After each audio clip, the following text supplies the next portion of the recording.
Bass sound.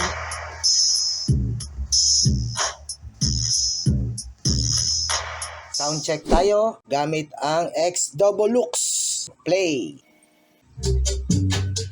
Narinig yan tumutunog na yan? Yan yung X-Double. Pero hindi dyan gagaling ang tunog. Hanapin natin gamit ang mic.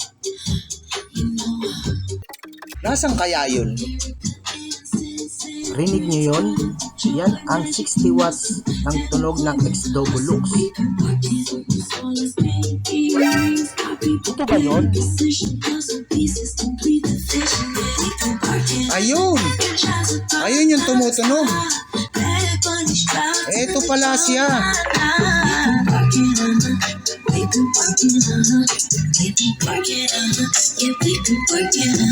In fairness, malakas siya. Siya pala yung tumutunog. Talaga? Sa liit niyang yan? This is Slow Inside Gadget Review.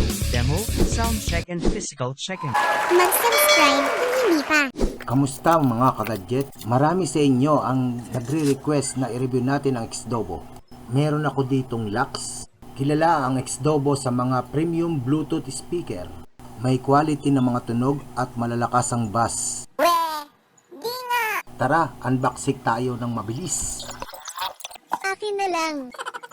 Simple lang ang laman ng box, isang aux cable at charging cable. Meron itong belt at user manual. At ang natitira na lang ay itong mismong speaker, ang X-Double-Lux. Ang liit-liit naman yan. Oo. Paano ba banggitin ito? Lux o Lux?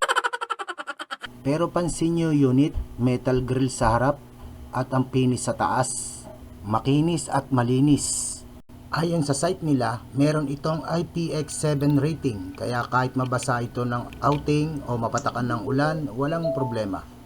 Dito tayo sa likod, protektado ng rubber flap ang ating mga ports. Type-C ang charging, may TF card, slot at aux.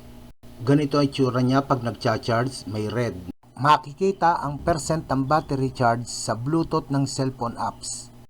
At ang legit na sukat ng speaker ay 8 inch ang haba at 3.5 inch ang taas. Ganito naman ito paano i-power on. Nagbiblink ito ng blue kapag walang nakakonek. Ipaliwanag ang mga control button. Ipaliwanag ko lang ang mga hidden function. Sa manual, press lang 8 seconds ang M para sa factory settings. At ang maganda rito mga kagadget ay yung equalizer mode niya. May full frequency, vocal at yung paborito natin lahat, ang deep bass mode. Yes! Mamaya itetest natin yan kung may pinagkaiba.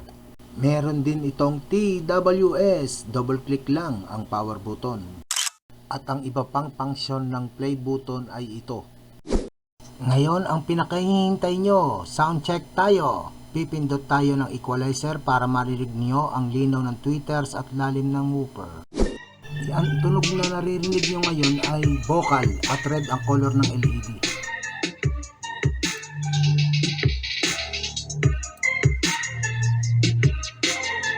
Ang color green ay deep bass.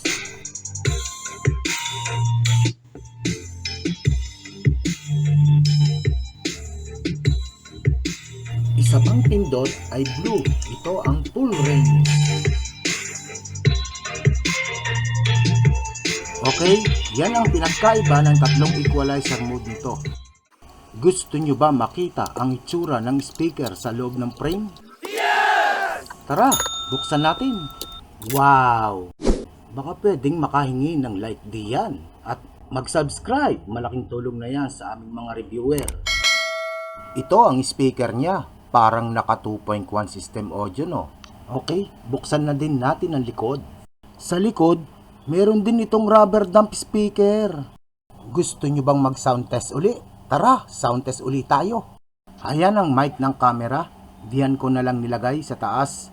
Kaya let's go! Slow sound, bass and treble.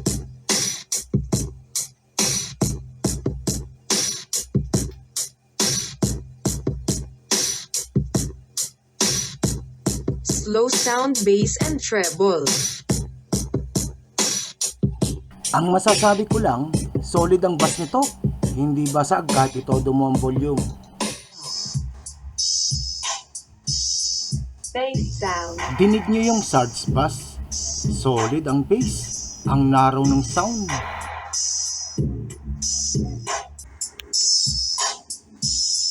Ang pagti-tear down. Ipakita ang panloob na parts. So, sulit ba ang X-Double-Lux?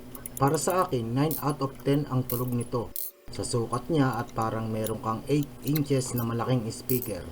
Para naman sa presyo niya, tara buksan ang loob kung sulit ba ang price niya sa kanyang build, quality, speaker at chips na ginamit. At ito yung short tear down. At nakita ko sa loob ay napaka-premium ng build, matagal ang battery life at sobrang lakas para sa size niya.